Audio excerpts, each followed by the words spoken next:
All right, I'm here with Dennis Mallen. How you doing tonight, my friend? I am doing great. Got Busy a nice week, cold a one. lot of good stuff going on. So I'm excited, man. Friday night, let's rock and roll. Let's have some fun. Let's do it, man. Let's do it. Have Cheetah's here. Patrick, our buddy. That's how I met you, really. Exactly. Yeah, That's great. Cheetah's awesome. Patrick's a good dude. That was a fun time. Yeah, We could have gone for another 2 hours. We were just rapping away, man. That was a lot of fun. he's like that, man. That dude is fantastic. I'm a big fan of Patrick's. So I'm here with Dennis Mallen, and I watched a few of your movies today. In the Beauty of Skin Deep, I was looking all over for you. You were in the church. Your son died. I was in the church, not my son, but really the crux of the entire story. Yeah. I was in a scene with I'm horrible at names, man. I'm like, what's that? Brad Pitt can't remember anything, right? I'm horrible at names. I was in a scene with a tuxedo on, and I was a stepdad, and I was supposed to yell at Mercedes, the one of the lead actresses, and the younger girl that was in there was supposed to be my daughter. So it was such a great scene. And we were talking earlier about Joe Davison. Joe is an actor's director. Joe is fun. Hey, man. Hey, Patrick. Joe is an actor's director. So as an actor, you come with a certain idea. You come off book with 10, 12 different ideas. So Jennifer Phillips, the writer, kind of told me a little bit about my character, and so did Joe. And I wanted to come off really acerbic, really strong. You know, I'm a stepfather. You know, I'm a lawyer. I'm a real prick, if I can say that on air, okay? Which really you're good saying anything you want, I hear. Which isn't tough for me to play. It kind of comes natural at times. But so I came off really abrupt and really tough. And Joe comes up to me, Joe Davis. Joe walks up and goes, man, you sound good. You look amazing. You got such a booming voice. How about playing it a little more intimately? And I looked at him, he looked at me. I got exactly what he said. So instead of being combative with the actress, she touches me. I turn around. I'm looking into her eyes. And the entire scene was night and day. Night and day. We did it, of course, about a dozen times. And afterwards, a PA came up to us and said, so how long are you guys married for? We're like, no, we just met 3 hours ago. And it was such a compliment to Joe and being able to understand the director's direction, interpret his direction, and give him what he wants. And then have a PA come up to us and say, hey, you guys are a great couple. How long are you married for? Yeah, about 3 hours. So that was hysterical. We just got married right away. We clicked. So it's great though when you have immediate chemistry like that. It's got to be a big help. Yeah. Hey, you know, you've got to bring certain energy. I've been at it for 25 plus years. And if you bring enough energy, hopefully the other actor gets that energy and takes his or her game to the next level. You know, I'm a method actor, and I like to do character development. I like to give energy. Like if I'm supposed to yell at you, get in your face, I'll get in your face. Okay. And I'm hoping if you're combative with me, you get that energy and you come right back at me, because that makes for a great scene. I was in one scene, no names, doesn't matter. And the other actor was like a shrinking violet because I came across so strong. So the director came to me kind of after we shot him and goes, well, what do you think? I go, well, what do you think? It doesn't matter what I think. He goes, yeah, I think we're going to replace that guy. I go, do whatever you want. I can come off differently, make him look stronger. No, you're fine. I'm going to figure that out. I go, that's your call. That's never for me to say, you know, what you should do, but I know what I bring, and that's why you hired me. So. Well, I did watch the Mad Hatter today. I saw that walking in scene. Pretty intense. Yeah. Helena Hutchins was our cinematographer for the Mad Hatter. So. I love the filming in that. I love the special effects in that. It was a really cool movie. It was different. Had some twists and turns. It's one I want to watch again. Yeah. Because it feels like at times I got while I was working too, so I had to stop it for a second, go do what I had to do, and this and that. But I enjoyed it. It was different. It was at least it was really creative. I like. we're kind of developing a cult following, if you would, which is fine by me. I mean, every horror flick should have a cult following. What's unique about it, I was in the LA Times write-up, and I'm going to the gym. It's like 7:00 in the morning, and I'm reading this write-up because it posts to my IMDb, and I'm in the masthead. And I got to tell you, man, I never sucked so bad in my entire life. The review said the acting sucks, the script sucks, Mallen sucks, everything sucks. And I'm thinking to myself, this could be a blockbuster movie. Because if the LA Times says it sucks, I'm going to go see it. You know what I mean? That's almost an honor when they do that. I mean, I get it. That's how I look at it. I'm like, I'm laughing. I'm going to the gym. My buddy's like, dude, you okay? What's going on? I go, I never sucked so bad in my entire life. You know, it was fantastic that I watched today, too. That was a short. And I almost wish it was a full-length movie. It was Unlawful Duties. Yeah. That was really good. I mean, because it really it's for a short, it really comes off effective. Thank you. Like, you don't know where it's going. You did a great job in it. And you and your co-star really had a lot of chemistry in that. And it was only, 3 people in that. But it was a great short with a great message, too. Thank you. It's only 3 people. Christopher Avant, I've worked, I guess, about 3 or 4 times before, and we do have great synergy. So the way that came up, here's kind of a kind of right place, right time karmic story, if you would. Now, Sunil, I've known him from other things, the writer, director, producer. And Chris, I've worked with him before. So Sunil calls me up on like a Thursday night. Hey, man, how you doing? What's going on? What are you up to? What do you got going on this weekend? I go, I just got wrapped on like Tuesday, Wednesday. I go, I've got a free weekend. What's going on? Hey, can you come up here and do me a favor? Yeah, man, whatever you need. Hey, we'll pay you X. I don't care. Come up and gonna have fun. Who's up there? Chris Avant. Oh, Chris is in town. Man, what time you want me there? 7? I'll be there at 6. I show up at 5:30. We break bread together, catch up with everybody. And you're right, man. We had such synergy. I think we hit about 500,000 views on Amazon Prime. So I'm really excited about that work. And we're we're going to be turning that into a feature come March of next year. So I'm really excited. I'm going to be working across from Eric Roberts. Oh, that's okay. Yeah. I saw that. That's exciting. Eric Roberts, Robert Losoto. He's a badass. I don't want to see that guy in a dark alley. I can't wait. I hear he's a sweetheart. I can't wait to meet him and shake his hand. But I read the script. I'm in about a third of that script. And I'm just I'm excited that we're able to take it to the next level. Like you said, I had people coming up to me at the gym, and this one guy, George, 6'5", comes up to me, burly guy. He goes, "How come you didn't chase down those other guys?" And I'm like, "What are you talking about? You didn't. You should have." George, what are you talking about? In the movie. And he was really passionate, and in my face, I go, "George, I'm an actor. The script called for this. This is what we did." "Well, you still should have." I go, "Hey, man, look, thanks for watching it. I'm sorry we didn't go after those 2 guys. I'll make sure we do it next time." And he walked away in a huff. Definitely left a lot of room for a sequel, man. I really, really enjoyed that. And I'd go through a list of all your work, but then it'd probably be an hour and a half just listing everything you have.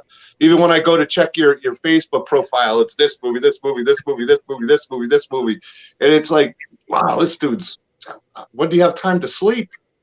I don't sleep much, which the older I get, the more my ADD kicks in. So I need to be active. I just need to keep myself going. I'm either at the gym, what's at 10 o'clock now on a Friday night. I'm either going to go back to the gym or, have another adult beverage and just relax. I'm very lucky. I'm very blessed. And, even during the crux of the pandemic, the height of the pandemic, I was busy. Now it comes down to, I call it the Northeast hustle, if you would. I'm, born and raised in Kearney, New Jersey, worked in Manhattan, been down here 6-7 years now, and just running. And, you see how I use Facebook. You guys see Instagram. I use it from a marketing perspective. I don't use it as drama book. I'll never say fuck Trump. I'll never say fuck Biden. I don't care that much. You know what I mean? I avoid that with a passion myself, especially running a group and there's people, because everybody's going to have a different thing. So like even on my Facebook group or anything like that, I keep politics totally out of it. You can find it anywhere you want to go. Yeah, no, I totally agree with you. I've got a rule. Now I produce too. And one of my major rules is, look, guys and gals, we're going to make a movie. We're going to have fun. We're not going to get into sex, politics, religion. You do whatever you want off my set.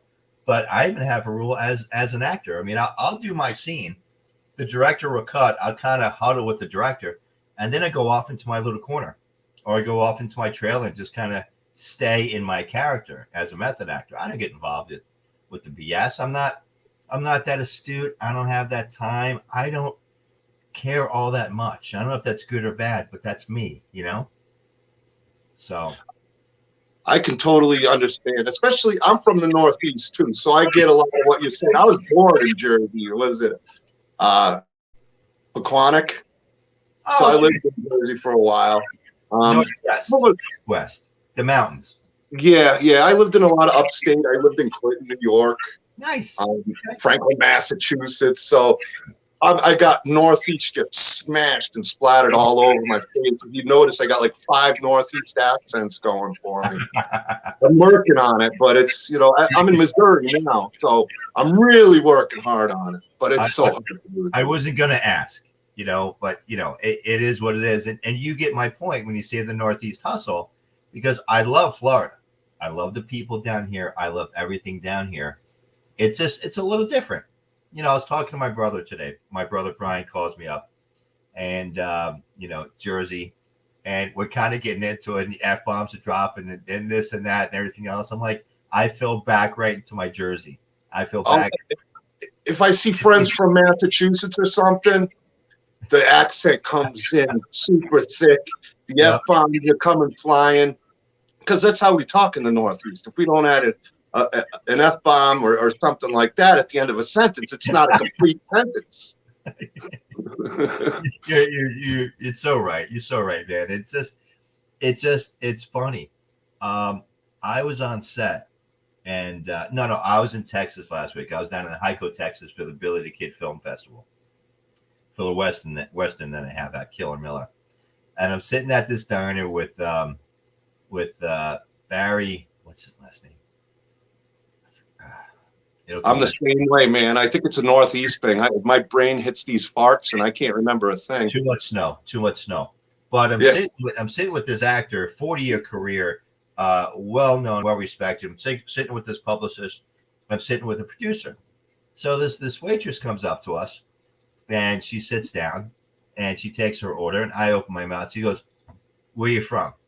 I go, "You tell me where I'm from." So I gave her an attitude right away. She goes, "Boston." I go, "No." That's an insult. I know for you. I understand. See, I lived in all of them, so. Yep.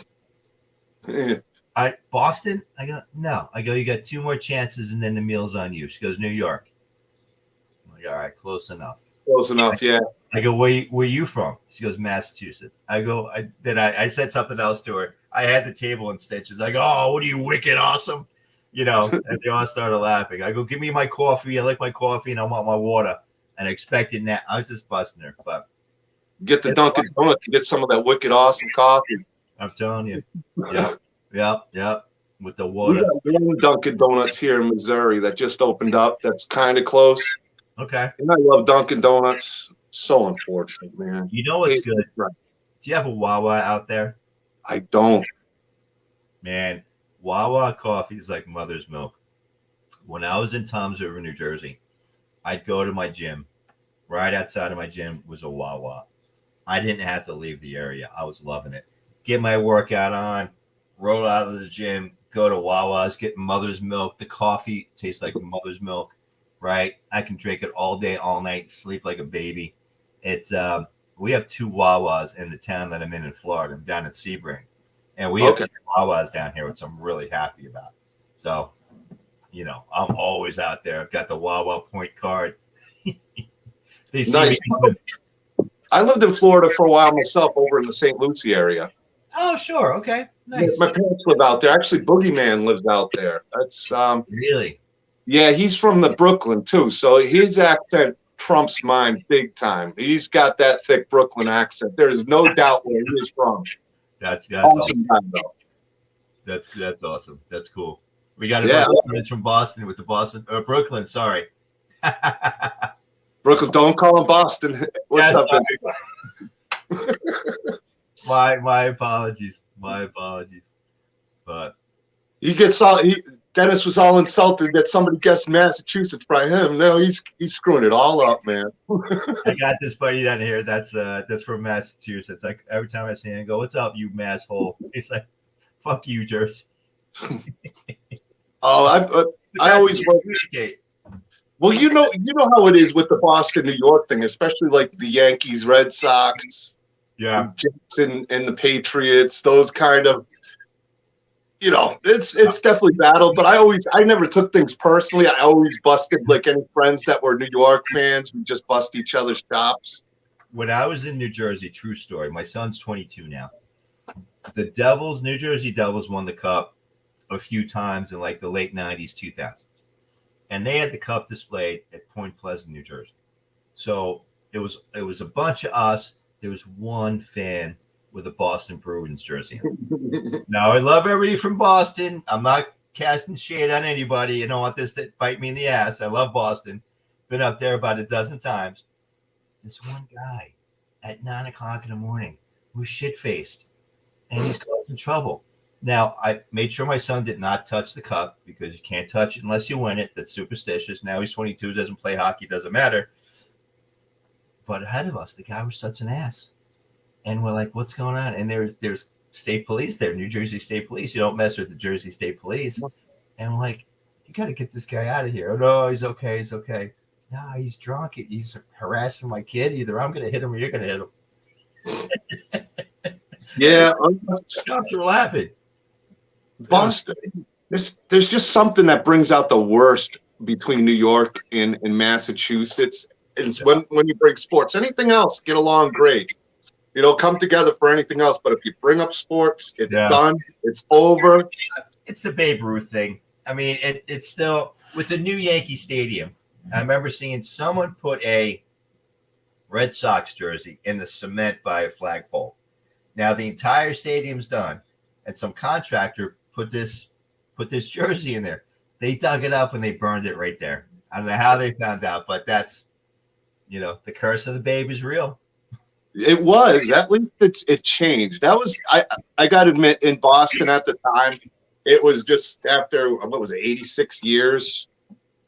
So, yeah. And I was a kid and I watched that Mets series where they lost. That was a hard one to swallow. What's his name? Bill who? The first baseman. Bill Buckner. He just passed away not that long ago, too. Yeah, he was on 60 Minutes, I guess, a few years ago. He went into hiding for about 10 plus years. And I looked at it, and, Mookie Wilson, what's it, the seventh or eighth inning, a dribbler down first base. Yeah. I'm thinking, forget about it. It goes through his legs. I mean, my grandmother could have got that ball, right? Yeah, it made the out. So he was hiding for like 10 plus 15 years at least. And then they felt bad for him. And then he came out and everybody felt bad for him. But yeah, rest in peace, Bill. Well, he came back and and people were rooting for him too when he came back some years later to the team. Okay. He was they did. I'll give the guy credit. I don't know if you ever watched Curb Your Enthusiasm. Oh, yeah. They had an episode with him. And they made fun of the baseball and stuff like that. It's hilarious. You got to check it out. I think it's one of the later seasons. I think it's like the last season before the new seasons came out. So yeah, it was a hilarious episode. Yeah. So you got like 3 movies in the works that are upcoming. It looks like from what I saw, something like that.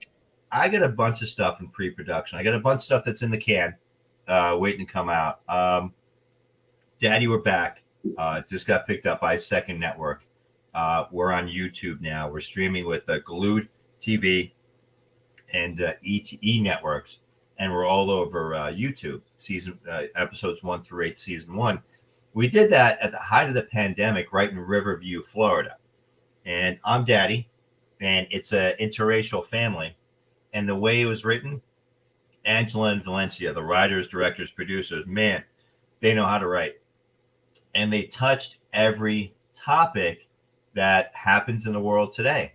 You know, you get pregnant, your boyfriend wants you to get an abortion. You lose your job. You've got a boss coming after you. Your uncle's business is having money issues. Just every issue they wrote about.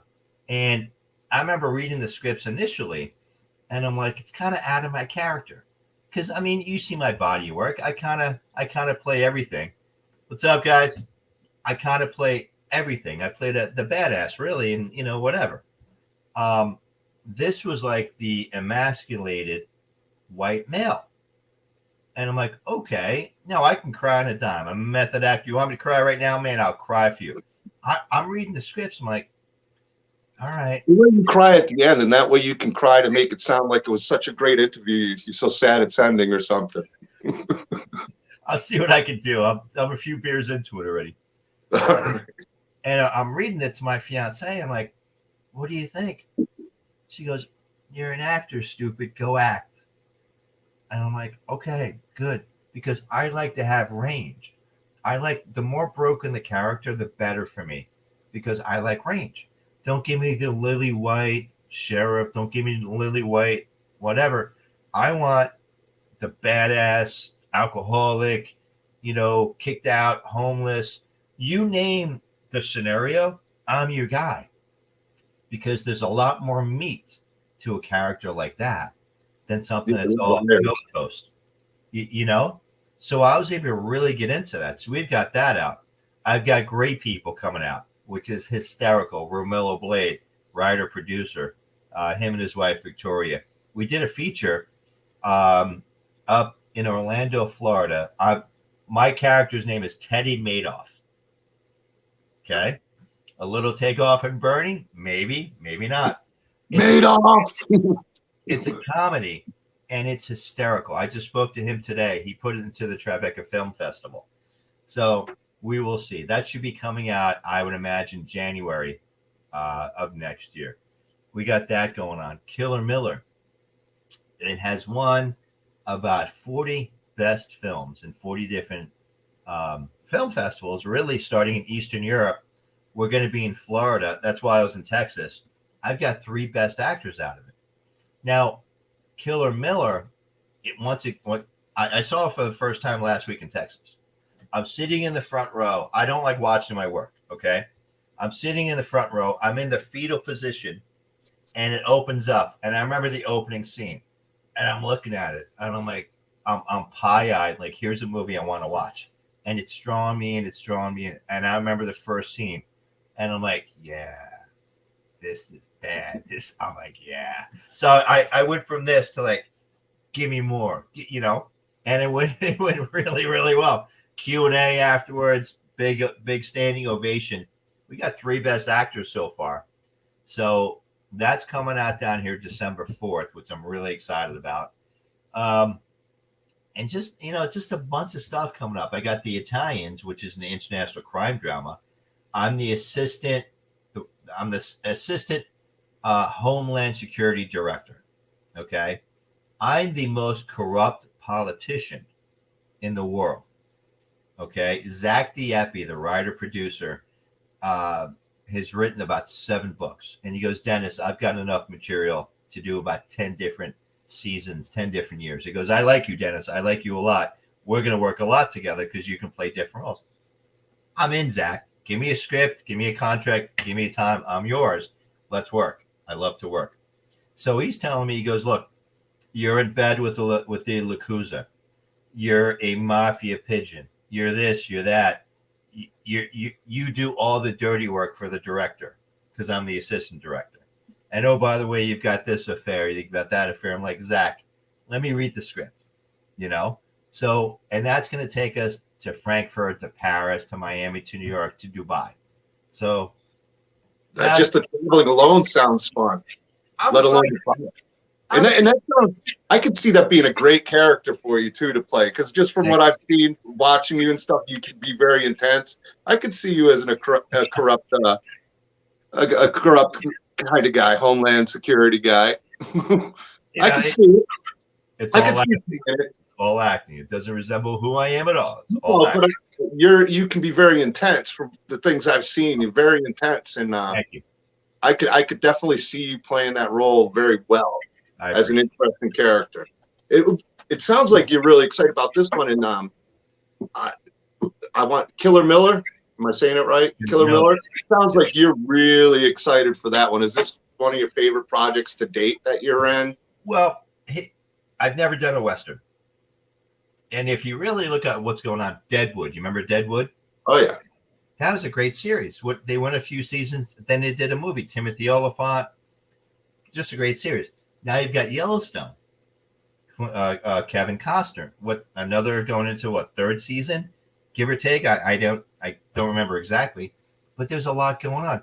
So I get to Hyco, Texas, home of Billy Brush. Not Billy the Kid, Billy Brush. That's his real name. And you learn the history. I land at Dallas, and I drive an hour. And I've been to Texas before, but I never went too far. And I'm driving. I'm like, wow, this is just beautiful country. I get up to Hyco, Texas. I swear you not. 2, maybe 3 square blocks. That's it. That's the entire town. Okay. Now I get out, I park, I'm kind of dressed like a New Yorker or whatever, do my thing. And I go to registration. All I hear is Killer Miller. I'm like Dennis Mallen, how are you? Good to see. Oh, you're Killer Miller. I've heard it like a dozen times. It was exciting. It was intimidating at first, but it was just really exciting. Like, yeah, oh man, really love the movie. Yeah, great God, thank you so much. There is such a following in the Western genre. Okay, I love Westerns. Horror Western are probably my 2 favorite genres. It's a lot of fun. I came back and I was telling my friends, I go, look, they're like, how was your week down there? How was your weekend? A lot of fun. I go, if 1 or 2 of all the conversations I had come through, I'm going to be very busy. I'm going to grow the hair and grow the beard back because I'm going to be doing Westerns, which I'm excited about because it's such a great genre. R.J. Hendricks, writer-producer of Killer Miller, I'm signed up to do 2 more movies. And I said, look, guys, I have no problem being stereotyped as Killer Miller. I go, I'll be your guy. I'll be your Marlboro man, whatever you need, because I want to grow with the franchise. So there's a lot going on right now regarding that. And we're kind of going back and forth and talking. But it is a very exciting project to do. I had to learn how to ride a horse. That's fantastic. That had to be cool. Probably shooting guns and all the gun work and stuff. That's got to be a blast. It's totally a blast. And here's the funny part. In 25 plus years, when a producer calls you up and says, hey, man, can you do this? Yes, sir. Without a doubt. When do you need me on set by? Oh, we're going to start in 6 months. Yes. I can learn how to ride a horse in 6 months. That's easy. Now, thank God no one's asked me if I skydive. I'm with you on that one. I'm not. I do the horse thing too. Like I'd love to learn how. I did as a kid, but it's been years since I've rode a horse. But you ain't getting me to jump out of an airplane. We'll CGI that one. Money talks. I have no problem doing anything. I mean, get a lot of those beers in you, huh? Huh? Just get a lot of beer in you, huh? I don't drink on set. Which is the funny part, because I was on this one film and you walk into this bourbon bar and real bourbon. I'm like, look, guys, can you give me some iced tea? Can you just, no, we're going to be fine. So I gotta walk up with a buddy of mine, Devon Rogers, actually, another great actor, another good friend of mine. I gotta walk up to the bar at Devon, and this bartender gives us both shots, and we cheers and and we're supposed to take a sip. Now, I don't know about you, I'm a lightweight. So 12, 18, 24 takes later, it is what it is. And I'm like, please. And they're like, no, your performance is getting better. Keep going. It's like, you act so much better when you're drunk. Just don't stand up. We don't need you falling. Exactly. I don't know if that's a compliment or what, but hey, you got what you want. Good. But, well, you're a method actor, so you had to put yourself in those shoes, I guess, huh? When I think about that, my first everything was Devil's Advocate. Keanu Reeves, Al Pacino, Craig T. I love that movie. Love Just a that great movie. movie. Now, what was Al Pacino in that movie? He was Satan, See, right? no. Now, Pacino is a method actor. And when especially him, he stays in character for 60, 90 days. Can you imagine? I don't even want to go there. When he was Don Quixote on Broadway, he was Don Quixote 24/7. Okay. Now, he's one of my favorite actors. I follow him. I've worked with him 3 times. I've worked with him Devil's Advocate, Scent of a Woman, and The Irishman. He's up there, someone I admire, someone I follow. Kenneth Branagh, English trained actor, Hamlet, directed, produced it. I follow him too. So there's a lot of diversity. Even Keanu Reeves. I mean, Keanu Reeves and I kind of fall within the same age range. And, Devil's Advocate, I got to meet him. I got to act with him. And just, an amazing man. It's an amazing film. I love that film. I think it's underrated too. It was just such a good movie. The way the story goes, and again, I'm not in the know. Taylor Hackford, okay, the director, big Viking looking guy, a big head of hair, big beard, big Viking guy. It was his first time in that genre. So the way the story goes, and I didn't check it out, this is what I was told. If it's your first time in a genre like that, they're not even going to look at you. They're not going to nominate you. They're not even going to talk about you. They're going to just pass on by. Regardless, now Pacino, the monologue at the end alone should have garnered him a nomination. I think so. I thought Pacino, was just amazing. He was incredible. That movie had so many twists and turns, and Keanu Reeves, it was one of his best performances too. Without a doubt. I love that movie. It's actually one of my favorite movies with Pacino and Keanu Reeves. Whether you got The Matrix. Imagine being on set with Pacino on Scarface. Oh my God! back in the day, don't look at him the wrong way. I mean, I again, here's a man with range, right? Michael Corleone. I read a review, or it's like the 50th anniversary or whatever anniversary of The Godfather. And somebody said Godfather 3, all Michael's deprivation caught up to him. And I'm looking at it from a different perspective. I'm Irish, Italian, Brazilian. And whenever I went over my grandfather's house, he's from Calabria, Italy, and his wife, my grandmother's from São Paulo, Brazil. So I go over there Easter, Christmas, New Year's, St. Patty's Day, Festivus, The Godfather's on. Okay?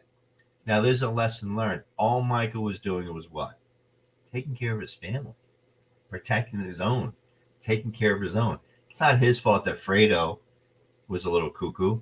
It's not his fault that Simon Roth was doing business with the Sandinistas and didn't see Fidel Castro coming. It's not his fault. Michael wanted to get out of the business big time. And if you remember Godfather 3, he said a line to not Ray Liotta. What's the other guy's name? Yeah, Andy Garcia. He goes, I don't need more tough guys. I need more lawyers. Go to school, become a lawyer. I need more lawyers. I don't need the tough guys.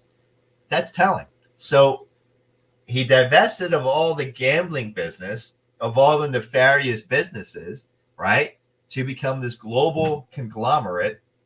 That's every immigrant involved as a character. I don't hate Godfather 3 like a lot of people. It gets a lot of hate compared to 1 and 2. And I mean, of course, 1 and 2 are legendary films, but I certainly don't hate Godfather 3 like some do. And I heard there's a new one out. It came out a couple years ago. I haven't had a chance to see it, a recut of it or something, extended scene. Yeah, I think so. I mean, I don't quote me on it, but I'm pretty sure there's another edition. Cheetah would know. Cheetah would know for sure. And a lot of people were upset about Sofia Coppola because apparently she's a Valley girl and had the Valley girl accent. They had an ADR, her voice and stuff like that.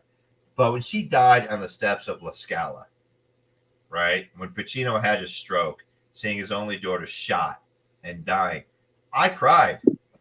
It was a good book. I cried, man. Yeah, we were with friends of ours, and this one girl started laughing, And the entire theater, you can hear her pin drop, and you can hear me crying, and she's laughing. What the hell are you laughing about?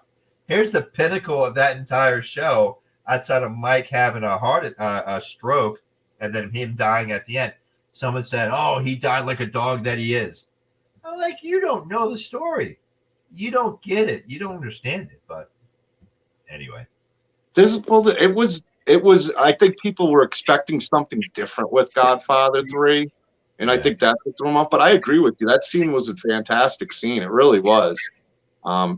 I enjoyed the movie. Like I said, I wasn't one of those ones that went, "Oh man, I can't stand this." It really ruined Godfather 1 and 2 for me. Because as you are, I'm a Pacino fan myself. I think he's one of the best that ever acted. Really, you know, I mean, it's so many legendary movies. It's funny. Whoever your favorite actor is, right? He or she, go to their IMDb and look up the 700,000 movies that they did. You might just know 10 of them, right? But the 10 are legendary and have made everybody hundreds of millions of dollars. But how about all the stinkers that you don't know about? That's the nature of the business. Yeah. Nicolas Cage. Nicolas Coppola was the actor in Fast Times at Ridgemont High. Yeah. Okay, one of my sister's cult classic movies. We're 80s kids. That's our music.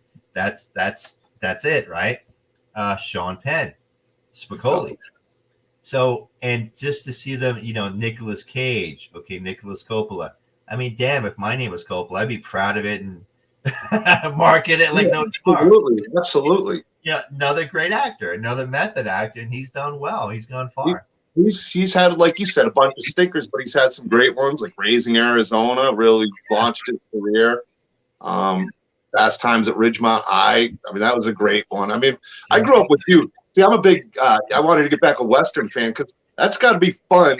Because I think we're right around the same age group, me and you. Sure. And what did we grow up as kids wanting to be? Cowboys. Cowboys, sure. I mean, and that's got to be fun, just playing that, kind of growing up, being able to be a big kid, being a cowboy in a sense. When I got the sides, when I did the audition, I was coming off set of something else and went out to dinner and literally got in around 2 a.m. and just exhausted. And when I got the sides, I didn't get too much information. So I didn't know if it was 1890 or 2290.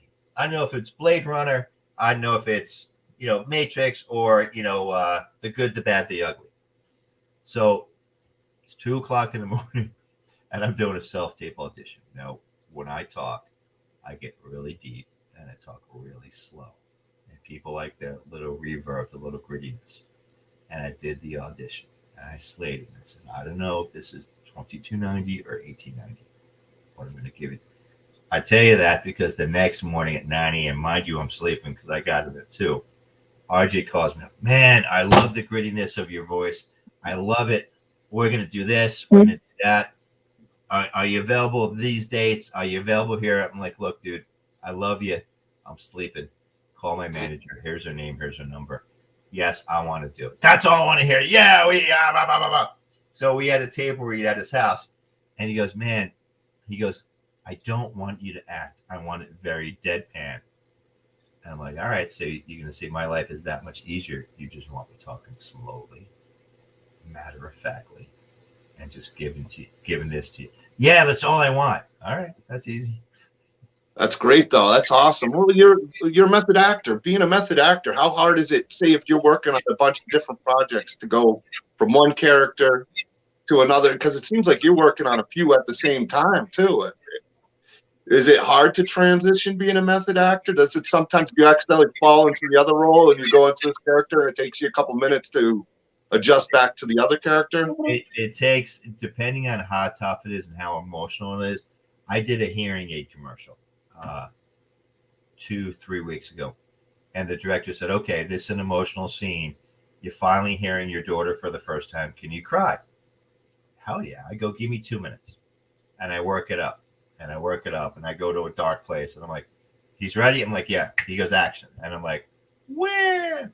We cut. I go, do you want another take? No, man, that's awesome. That's perfect. Thank you so much. I go, all right. Now I need 15 minutes to myself. So, yeah. If you look at the look at the other great method actors. Heath Ledger, rest in peace. Philip Seymour Hoffman, rest in peace. I can go on and on and on. We all can, right? Oh, absolutely. I learned early on. One of my first gigs, I did stage.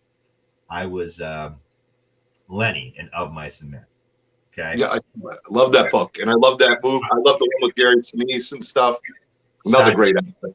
Well, you know what I did to ruin myself? I watched the masters do it a week before I went on stage. Okay. I practiced, I rehearsed, I was good to go. And then a week before, I think it was like the Friday before we started, I rented and watched Gary Sinise, John Malkovich. For any aspiring actors out there, do not watch anyone else's work. Just do your own thing. That ruined me. So after the first night, I'm driving home. I was in Manhattan going to New Jersey. I'm driving through the tunnel. My mother calls me about midnight. I'm so depressed. I'm crying. I'm sobbing. I'm depressed. Honey, what's the matter? I don't know. I can't get out of this funk. I just can't shake it. I come home and I'm like walking around the block. I'm just like, I'm in my head. I can't shake it. And then I go to sleep. The next day I'm depressed. Don't know what the hell's going on. I call my mentor, James Demonic. He used to teach voice at the American Academy of Dramatic Arts and Sciences. He goes, well, obviously you're a method actor. Jim, I don't know what the fuck that means. I don't like it. I quit. Now, I finished my 10 shows, but I lost weight. I was stressed. I was like, what the hell's going on? And I got a handle on it because I haven't done stage since, by the way, because that is real acting. The stuff I do, the director says, cut, back to one. I get a chance of doing it again and again and again and again. Stage acting, your pants fall down. You got a booger hanging out of your nose. You got to keep going. Okay. I can stop. I can redo it. I can have makeup touch up. Not taking anything away from anyone. Please don't get me wrong. I just have a lot of respect for a lot of different people. So I learned I need to work out. I train 5-6 days a week. My gym's open 24/7. I'm a cyclist. I like to swim. I like to jog. I need to do something physical. If I don't do something physical, it ruins my psychology. Yeah, I've got to change my physiology. I wake up, I take a cold shower. I've done that for 25 years because a business mentor of mine, that's what he does, right? The best form of flattery is plagiarism. You tell me you do this and you're making $100 million more than me. What am I going to do? I'm going to do that. So I've been doing that forever to find out physiologically it does so much for your body. You know, it regenerates HGH. It regenerates your cell structure. It's good for your skin. It's just good for so much. I drag my butt out of bed. I drag my butt to the shower. I put on some AC/DC, some Judas Priest. I set my timer and I jump. I jump right into the shower. And the first 5 seconds, I'm like, what am I doing? And then like I breathe and my entire physiology changes. And then I bounce to the gym because I'm like, boing. Well, now you're up. There's no way not to be up after that. I am up. If I get 2 hours sleep, you need me on set, I take my cold shower. It's better than caffeine. Now, I'm not recommending any practices. Go see your doctor before you do anything. Don't sue me. You do it at your own risk. But that's what I do. And I find if I'm not working out or if I'm stuck and I can't get out and run or swim or do something, I get stuck up here. So I got to get it out and I got to shake it out. So how do you go from character to character?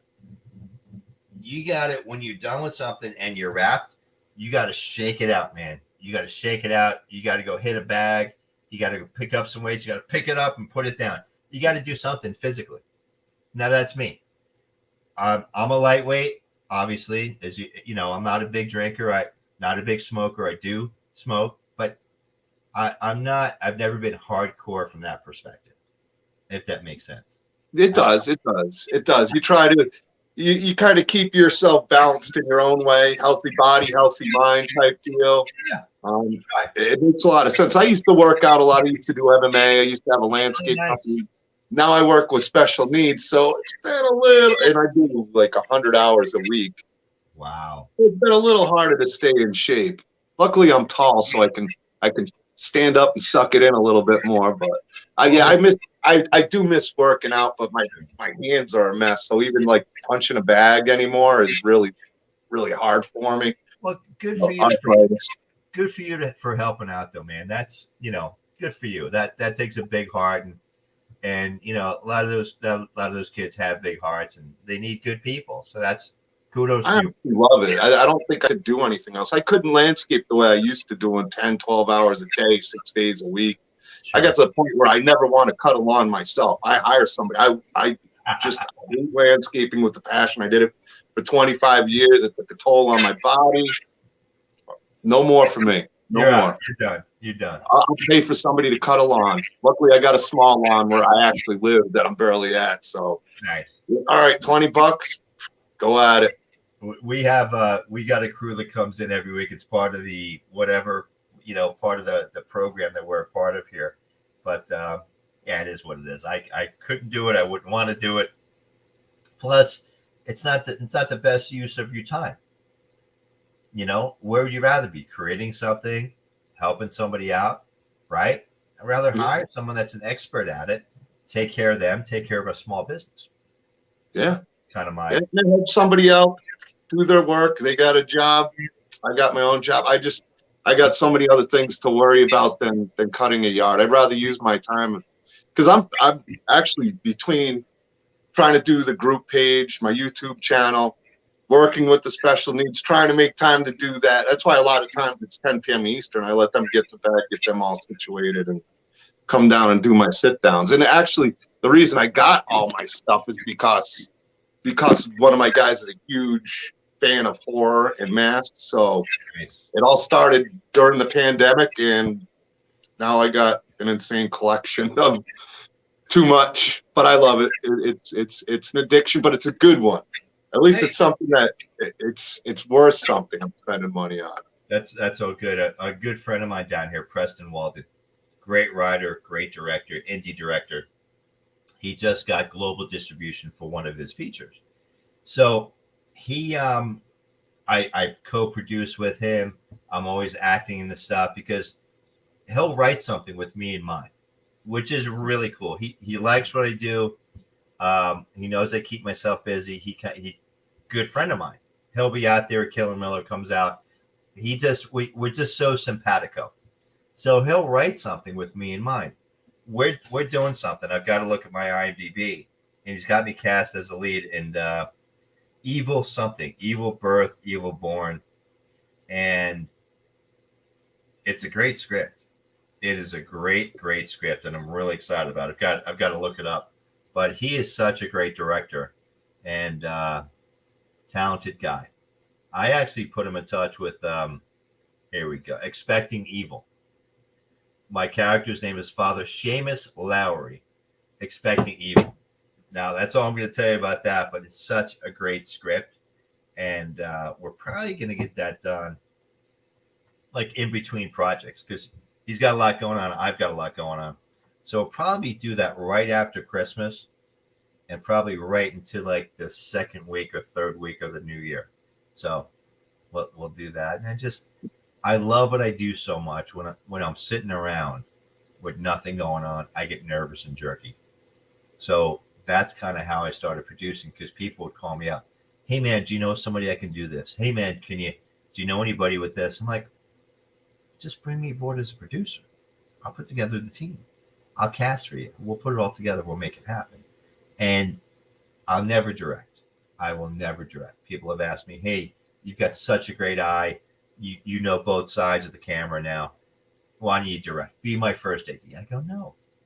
Well, what do you mean no? Dude, you will fucking hate me. You will hate me. And they're like, you're such a nice guy. What do you mean? Dude, I know what I expect of myself.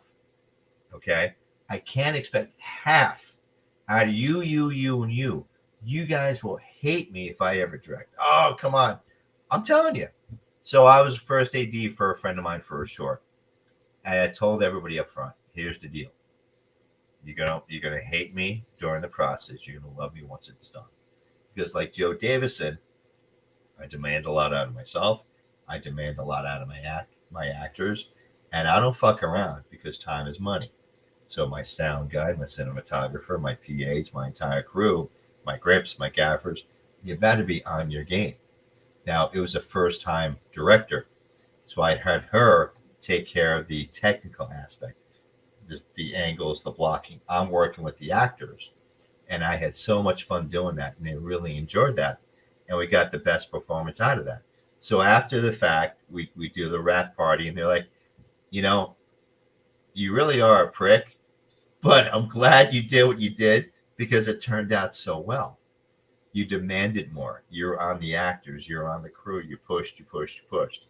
And I said, we enjoyed it? Good. Because that's the last time I'm ever doing any directing. Hi, Chris. That's the last time I'm ever doing any directing. I am done. I will produce or I'll be in front of the camera, period. So I understand, especially if you are a nice guy too, but you're going to demand the best when you're directing or an AD.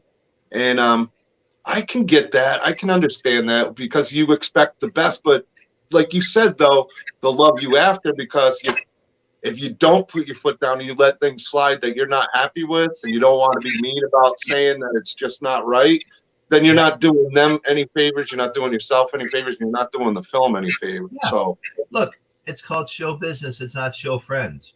This is my profession. This is how I make my money. This is how I make my bones.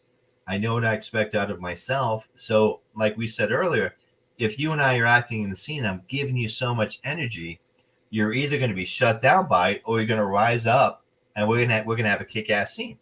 So it's a matter of being able to give, okay, and expect and just take the entire thing to the next level. I tell everybody, go big or go home. What do you mean? Go big. Go do the biggest scene you can, the biggest character you can, because the director will always take you down. Just like Joe did. I came off hard with the scene. I know exactly what I did. I'm yelling. We're late. I'm all pissed off. And Joe's like, Dad, do it a little more intimately. And I got it. He didn't get in my face. He didn't yell. He complimented. Damn, you look great. I couldn't see Joe getting madder in anybody's face. He's just such a mellow dude. He's so laid back. You know what I mean, though. Yeah. I really like Joe a lot. Yeah. I talked to him for a while, and he was just such a good guy. Like I said, he came over to my table, and we just started talking. I was letting him know, He was asking me what I do. I'm like, well, I'm producer on a couple movies. I support mask makers and talented people and doing this and that. And he just sat there and listened, and me and him talked for a while before I really realized who it was, because I knew Stranger Things too, but he lost a lot of weight from season 2. Yeah. And he's still cutting down. I mean, like I said, I haven't seen him in a while. I believe he's out in LA, but he slimmed down a lot. Yeah. So I have to work with him again. He cut me off if I said, "Oh, you are cool." Don't say it. I'm not cool. I'm not cool. He's funny. He's a good dude. He really is. Him and Austin Janowski. Those two were sitting together. He was great. So that was really cool to watch. Beauty Skin Deep with them, because I was like, oh man, I hung out with those two. I got Dennis coming on tonight. So that was pretty cool.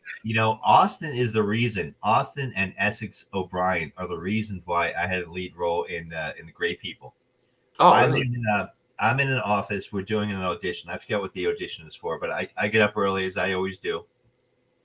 And it's Austin Janowski, Essex O'Brien, me, and a few other guys and gals we know. So we're all like hug. Essex and Austin, they look at me and they go, Madoff.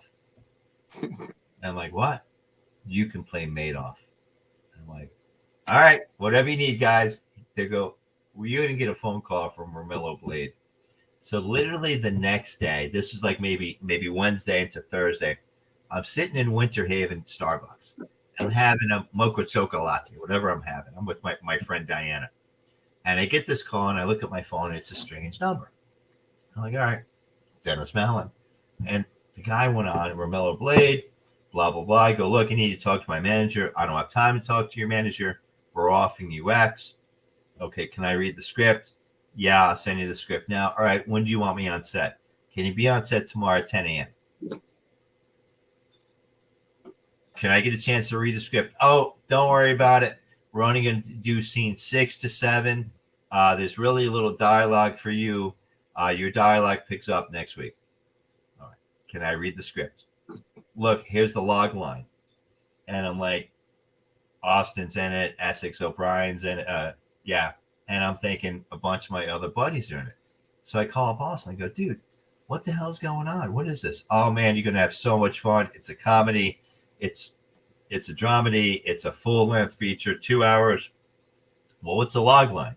He tells me the log line. I'm like, all right. Can I get the damn script? Do I have a chance to read the script? Oh, see you tomorrow at 10 a.m. Son of a bitch. So it's one of the best sight unseen roles I've ever accepted. I don't recommend anyone accepting a role without reading the script, but I did. And I don't know what happened to the other lead, but lucky. What's the definition of luck when opportunity meets preparedness, right? Essex and Austin, we've worked together many different times. They're great guys. I've got a great rep with them. They've got a great rep with me. They're like, you got to call Dennis. So it was fun.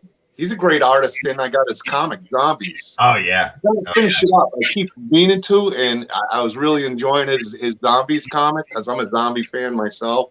Nice. And yeah, and so I want to catch up with that. I just messaged him the other day too about coming up. So he's supposed to message me back about like the 28th. I'm hoping to have him on. That'd be cool. Let me know. I want to get on him. Definitely gonna harass him. Maybe I'll have you come up with us. If he doesn't, maybe I'll have you come up if you'd like that. I love it. I love it. That'll be fun as hell. I want to say hi to Chris Callie. Thank you for being here. Cheetah, thanks for dropping Dennis's links. Boogeyman, thank you for being here. Interval. Also, I hope I say this right. Palobing, Survivor. Thank you for being here. Thank you, Chris Callie, for sharing out the stream. Thank you guys all for being here. Dennis Mallen, super talented actor. I'd have him list all his stuff that he's done, but that'd take a few hours. But 25 years, he said, huh? Yeah, I'm actually going into 27. 27. It's just kind of funny. I mean, I just love what I do, man. And it's just, coming down here, people said it, coming down to Florida, oh, that's gonna kind of limit you. There's so much going on down here. There's a lot going on in Florida. There's so much going on down here. It's just, it's crazy. I mean, even during the pandemic, New York and LA shut down. I did about 12 different mask commercials, national, whatever style, whatever widget mask. And we're shooting features, Tony Armour, the St. Pete Film Commission, we did Lash Rewards. I was the main character's father, and if you saw that clip, I've got a beard, my hair pulled back. I walk out with silver bracelets. I'm getting arrested by the FBI, and I break away from the FBI. They're doing season 2. So I can't wait. I'm excited for that. There's just so much going on, but I appreciate you guys. Any questions of anybody? Anything? Anybody want to know anything? And if I can help anybody with anything, I'm all over social media, Facebook, Instagram, YouTube. I answer any questions, help anybody with anything, really. Well, I definitely have more questions down the road because, I mean, like a lot of what I'm doing is just kind of come fast. Like I'm producing on a couple movies now, like things I never expected, doing tables at conventions and trying to really get my foot in the door. Nice. And it's been a lot of fun, man, because I needed something else other than just my job. I've been doing my job here I'm on my 8th year, and I literally work every weekend. So my social life, I used to be that type of guy who had to go out to the bar every weekend, Friday, Saturday, and then nudie bar Sunday. So I have my weekend planned. There you go. That's fine. But not, you grow up a little bit. The gray kicks in. You grow up. The double G. Take care of the gray. Yeah. Well, the hair's still not gray yet. It's just they got that, which I'm glad it filled in because it looked like 2 fangs for a while. It looked like it had a vampire growing off my chin. That's hysterical. I did a Publix commercial for Halloween where I was a vampire, which was hysterical. I think I have it on YouTube or something. the director just has me laughing. They gave me fangs and they gave me this great makeup. And I sent it to my sister. My brother and sister are kind of my sounding board. I've got a suicide scene up on YouTube where I had to use my own gun. I show up on set, and I'm glad I used my own gun because I know who's safe. I'm safe. Right. And, I go to the AD, can I see the weapon? Oh, we didn't bring one. Didn't bring one. I'm here to do my suicide scene. What am I going to stab myself? What am I going to do? Well, you carry a gun, right? Yeah, I got my concealed permit. Well, can we see it? I go, you want the big one? You want the little one? 44 or 27? Can we see them both? Okay. Wound up using the 44. Big ass gun. I put my own gun to my head. Surreal. Took the clip, sent it to my sister. Took the clip, sent it to my brother. Made my sister cry. And I was like, yes, I cheat. That's what I want, right? My brother, New Jersey, cursed me out 10 ways to Sunday. Don't ever do it again. I'll come down, I'll kill you myself. So I hit a nerve, and that's what you want as an actor. I hit a nerve. You can hit your family's nerves. Those are the hardest nerves sometimes to hit is family. So if you can do that, you could usually hit anybody else. Yeah, it's a good point. That's a good point. But I had fun. Well, I appreciate the kind words, Patrick. You're definitely one of the best interviewers that I've seen. I've learned a lot from Patrick, a good friend of mine. He's definitely the kingpin himself there. He does a great job. He's very insightful and very knowledgeable about films. Mm-hmm. So I always enjoy his interviews. We had fun. What was that? About 2 weeks ago now? 3 weeks ago? Time flies. We had so much fun with that. It was a great one. I enjoyed listening to you guys. I think we're on for about 2 hours, and we could have gone for like 2 more. Yeah, Patrick's one of those guys who's easy to talk to. It was just flowing, He's fantastic. Yeah, it's a great guy too, and he's into so much. Now, if you had one role that you haven't had a chance to play yet, is there something you'd like to play? Like, say a Sure. So, you manifest things. I believe in that. So, and again, no disrespect to anyone, but I will be the next Mandalorian.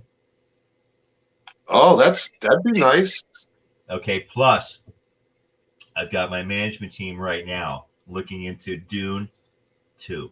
I don't know if you've seen Dune. I still got to watch the new one that's on HBO Max. Well, I've been busy trying to watch your movies and a few other people's movies to be ready. And my time's so limited, and I got to be. Well, I want to watch Dune with one of my guys. He's a big sci-fi guy, but he's so into his tablet, so I got to find a little bit of time to get him out there. I'm going to try Sunday. We're going to try to watch Dune because I know he'll enjoy it, but I want to watch it with him. I've seen it twice already. Now, I'm a big Frank Herbert fan. I've read every book twice. The prequels, Brian Herbert's books. I'm a fan. Now, the new movie, Denis Villeneuve, you cannot compare the 80s version to this movie. It is night and day. My professional opinion, I spoke to my mentor actually just the other day, and he agreed with me. Denis Villeneuve does a lot more character development, takes a lot more time to build empathy amongst the characters, and so on. Now, the 80s version took the entire 400-page book and squeezed it into 2 hours. Denny's version, 2.5 hours, only about 85 to 100 pages. Okay? He took it slow, and it's cinematography at its best. So Dune 2 has been green-lighted for 23, coming out in 24. And I called my manager, I called my publicist. I will give my left anything to be a Fremen. To be a Sardaukar, to be whatever you need me to be. I don't care if you blow me up in the first 5 seconds. I don't care. You just want to be a part of it. I will pay him to just. I know the role that I want. I'm not a greedy actor, but oh my gosh, that kill me now. Get me in there, kill me now. Ray Donovan. They're making a movie out of Ray Donovan. I love Ray Donovan. Yeah, Liev Schreiber, amazing actor. Guy, he's one of my personal favorites. Yeah. I wanted him to play Negan at the time before James Morgan. I thought he would have been a great Negan. Actually, you would have been a pretty good Negan too. Slick back the hair, throw on a leather jacket. You got the build, and I love Jeffrey Dean Morgan. I think he's fantastic. But I was a comic person with it, and Negan was a big dude. Yeah. And, nothing against Jeffrey Dean Morgan. And the shows kind of went, downhill a little bit. But it is what it is. But yeah. My dream role, anything in Dune. Anything in Dune 2. Now, here's the thing. People are saying it's going to be like LOTR. He's going to make a bunch of movies. I hope he does. Because Dune 80s version covered book 1, book 2, and part of book 3. If you're a purist and if anybody else knows what's going on, he covered a lot of the books. So unless you know the story, you watch the movie and like, what the hell is that? What? You never got a chance to develop the characters. No, that the foreshadowing, you're thinking about this and like, what the hell does that have to do with anything? The 2 moons breaking, well, that has something to do with Children of Dune. They didn't even cover that. They glossed over it. So Denny, Dune 2021 takes it slow. I recommend it highly. Timothée Chalamet, instinctual actor, natural actor, nothing's forced. Josh Brolin, oh my gosh. Oscar Isaac, Lady Jessica, I forget the actress's name, but everything was just so on point for me. When I go to a movie like that, I go by myself. And if there's a 10 a.m. showing, I'm there at 9:55, coffee and bagel. And it's tough to enjoy a movie. You guys can just imagine. I go in there and I got to take off my analytical hat. And I got to sit there and be pie-eyed as a fan. Now, when I spoke to Jim Demonic, my mentor, the other day, he goes, so what are your thoughts on the Sopranos movie, on the Saints of Newark? I go, well, I was almost in that, right? He goes, yeah, I remember you telling me, but timing, blah, blah, blah. I go, what do you think about it, Jim? He goes, well, I was kind of disappointed. I go, what were you disappointed about? He goes, the story. You thought it's based on Gandolfini's son, because that's how it was marketed. It was based on a different character. Why Ray Liotta played 2 characters. Have you seen it? Yeah, I watched it. I don't want to give anything away. Why does Ray Liotta, why is he playing a twin that the guy's in jail and now he's a Buddhist? What does any of this have to do with the story? We all knew Uncle June was a prick. We all, from back in the series, this confirmed it. Confirmed it, right? Yeah, like, Uncle June, we knew it, Uncle June, you bastard. But I was disappointed because it's marketing it from one perspective. Now, Sopranos was shot in my hometown of Kearney, New Jersey. Satriali's used to be an auto parts store that I worked at. The lodge that I went to is a block away. The Irish pub is another block away. So that's where I grew up, high school and whatnot, high school, college, grammar school, high school, college. So a lot of memories, but I was kind of disappointed with that. But there's so many good movies out now. The James Bond movie, that was one of the best James Bonds, in my opinion, I've ever seen. So, I go to see movies and it's tough to step back and enjoy because I look at it very analytically. But Dune, I was totally able to enjoy it. James Bond, totally able to enjoy it. Those are 2 movies I got to see. I'm a big James Bond fan myself. I just haven't had a chance. I think you'll enjoy it. I mean, I'm not a James Bond purist, but a lot of the purists say, it's a worse movie. I thought it was one of the best. I'm going to watch it either way. I try to watch as much as I can, but like you said, there's so much content. It's hard to pick and choose sometimes, especially when you're busy. And I've been so big into trying to support indie projects and smaller films and supporting everything. So a lot of my time is done, if I'm friends with somebody on Facebook, I want to catch up with some of their work and see what they've done and see what they're doing. And I've had a lot of fun doing that. Nice. But there are some movies I got to catch up on. I haven't even watched I haven't watched the new Black Widow yet, or I think okay. Yeah, I mean, I usually do. I'm usually right on it, and I've been busy watching movies of people that I've gotten to know, and it's even more fun. Like I got to hang out with JJC, James Jude Courtney, and then you get to watch the movie, and it makes it different when it's like, dude, I know that dude in the mask. He's too nice to be doing that. James Giancarlo, one of the nicest dudes, but man, he's a badass Michael Myers, whether you like the movie or not. I just came up. Barry Corbin was the actor I sat with in Hyco, Texas. Barry Corbin was a general in War Games. Okay. Now, Barry Corbin right now is 82 years old. So Les McDowell, the gentleman whose property we did Killer Miller on in Parrish, Florida, he's got a Western town. He's got an authentic Western town. So I'm posting pictures of me and Barry, and Les is like, oh, that's my favorite actor. So I go, Barry, you mind? Can we do a little something together? He goes, yeah. I go, my good friend Les McDowell. It's his property. He's the sheriff in Killer Miller. Can we do a little personal video for him? He's like, yeah, whatever you need.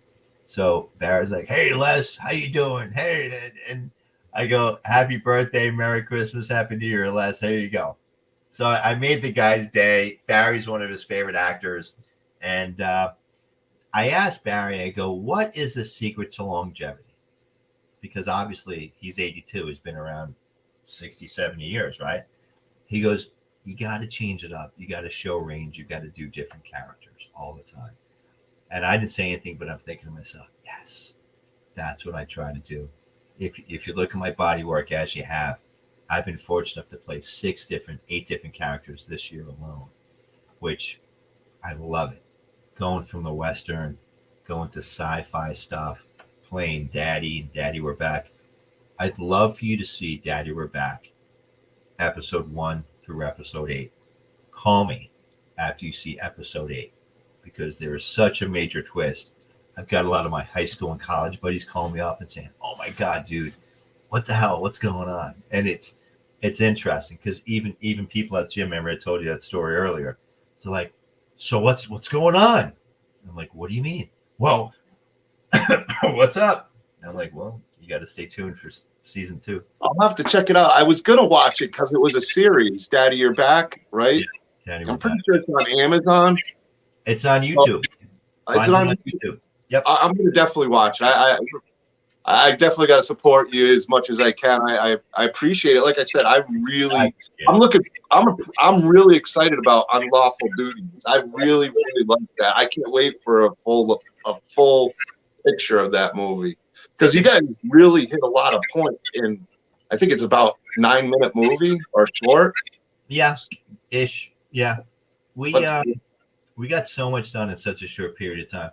The script, 200-page script, I'm in a third of it, and it's written so well. You wouldn't even know that Sunil Kunari is such a newer writer director, because it's done so well and it flows so well. And with Eric Roberts, he's playing my father-in-law in this, and Eric Roberts is 6'5".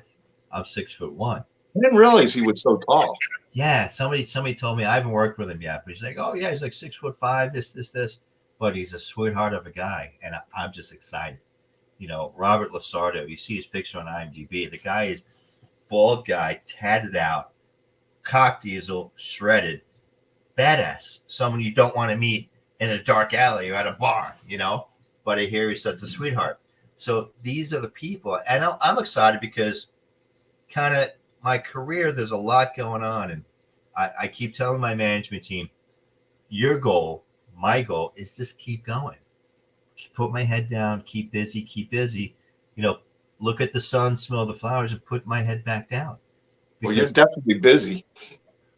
Thank God, man. I'm happy what I do, who I do it with, and I really believe it comes across that way. And hey, when you love what you do, you don't work a day in your life, you know. Yeah, exactly. I know that feeling, even though it's a different thing, but it does. It makes a big difference, because I hated landscaping. I hated it. I was just good at it. Sure. But I didn't love it. It was work. What I do now is not work. I have a lot of fun. Hey, Mr. Bones, how you doing? Yeah, and he's saying it was about 3 weeks ago you guys sat down. Yeah, was a lot. That was definitely a fun interview. I enjoyed that a lot, because she'd always ask some really good questions. Yeah. Really good questions. Hey, what I love about you guys, you give me enough room to answer a question, you know, and it's a dialogue. It's a conversation. It's like two friends hanging out, having a beer, or at least I'm having a beer. Yeah, I got a monster. But hanging out and just dialoguing and just talking and just. I enjoy interviews like that. I'm one of those guys who can't write like a bunch of questions and ask and just sit there and do it like that. I like these type of interviews where it's just palling around, getting to talk to somebody. I know Cheetah's the same way where, we want to know about your work, but we also want to make it where it's comfortable and it's not just answering the same questions you probably get all the time. So, yeah, I'm glad you're enjoying it. I am. That's a lot of it. I've got another one scheduled for the 15th. So my publicist calls me up and she goes, there's 3 different shows in the Middle East that want you on. I'm like, well, that's awesome. I go, where? She goes, Pakistan. I go, what? She goes, yeah, you play very big in Pakistan. I go, okay, is that a good thing? She's like, hell yeah. I'm like, all right, Pakistan it is. Let's make it happen. So, they're already watching Daddy, We're Back. I don't know how it translates in YouTube, but they like Daddy, We're Back. They're saying you're the ideal daddy. I'm like, okay, terrific. So off to Pakistan. But it's just funny, the worldwide wow, we can do whatever we need, wherever we want. But they're watching my stuff from Pakistan. That's awesome. I mean, being known worldwide doing things. And how random is it that it's on YouTube? And it's good that you're getting the attention you deserve, and not just in America, but all over the world. Thank you. Really a good thing. And yeah, sounds like Pakistan, it's beautiful country, right? Kashmir, right? Great song, Led Zeppelin. I mean, I'm just so cool. And I spoke to this doctor. I forget her name, but she's got to be like a 25-year-old doctor that runs a radio station, runs a podcast, and produces movies. Now, want to talk hardcore education? They're hardcore with everything. Middle East is just hardcore. It's just badass, right? So we're having a conversation, and she's asking me these questions that are so poignant. And I'm like, that's a great question. And I'm thinking before I answered it. She goes, are you okay? I go, I've never been asked that before. So it's just, I'm looking forward to it. I can't wait. I like being challenged. So you were pretty blown away to hear somebody from Pakistan and that you were so popular in Pakistan for a show. You just wouldn't expect it. I wouldn't imagine. Like you said, I've gone from Canada to Mexico. I've done a podcast in Brazil, kind of all over North America. I did something in Yugoslavia once, but it's funny. It's, hey man, wherever it takes us. And I'm just having fun. Cheetah is fast. Any questions? I mean, we got to be like Cheetah. You got to be fast. Exactly. Yeah, you guys got any questions for Dennis? I'm sure he'd be happy to answer. I mean, if you're looking into becoming like acting or any advice, he's got 27 years now, and he's a fantastic actor. Pretty much played almost every role except in Doom. Hopefully, I'd love to see him there. I started when I was 5 years old. I wish, right? My acting range is 35 to 55, and that's all I'm going to tell you about that. But I'm getting up there. I'm 45, so I try to keep it at keep people believing that I'm under 60. I get I played a 70-year-old man with dementia. I played a 35-year-old professor hitting on his students. Again, the more broken the character is, so I'll come in. You'll be my writer director, and you'll say my character is John Smith, whatever. I'll read it. I'll come in, and I'll have so much character development. And I'll ask you, well, tell me about, what are your thoughts when you've written it? And they usually say, you tell me your thoughts. And I'll go off on pages. And they're like, holy shit, you've done your work. I go, well, am I on the same page with you? Yeah, I never thought of it that way, but oh my God. I didn't know you were coming in to play Dexter. That's not what I meant. As a method actor, how much, with different actors at different parts, how many times has there been where you maybe said, this just doesn't work, this isn't going to make sense, and the director, are they usually pretty good about listening to it, or is it something you just try to stick with what they got? Well, I've been very blessed, very fortunate to be with directors that are very collaborative. I've only had one or two really incidents where, I come with my decisions. Tom Hanks says, as an actor, you're supposed to show up early. If you're on time, you're late. You're supposed to be off book, script memorized, and you're supposed to bring 10, 12 different ideas. I do that. And being collaborative, once the scene is cut, I'll huddle with the director. Is this what you were looking for? And he or she will be able to tell me, well, I want you to do it this way.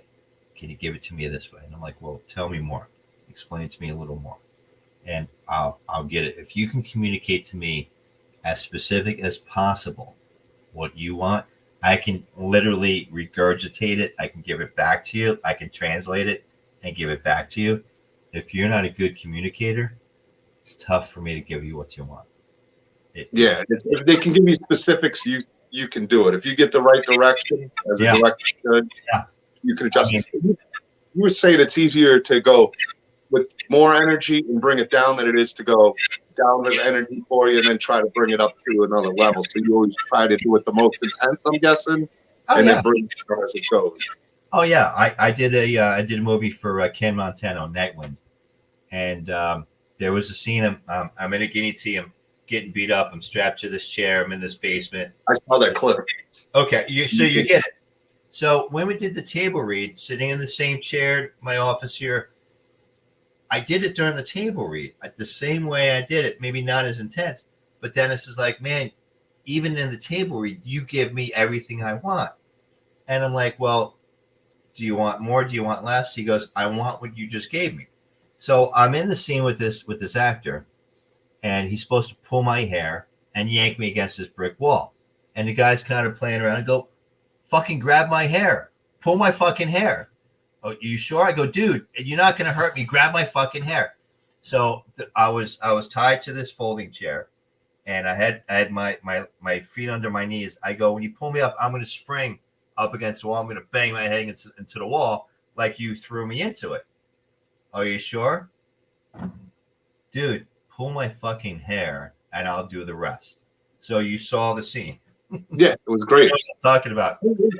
And Ken is like, we did 3 takes because I love the black and white with that light going back and forth. I literally had chalk from the ceiling falling in on me. And I had cotton stuffed in my jaw, making it look like I had a broken jaw. And it had this sweet cherry blood stuff in my mouth, a teaspoon. But as with saliva, it's getting thicker and I'm getting more of it. So when I'm spitting the shit out, it's drooling all over me. That's awesome. Yeah, if I was an actor, I'd be the same way, though. If you're going to do something that's going to be physical, don't hesitate. Let's make this, I want it to be real.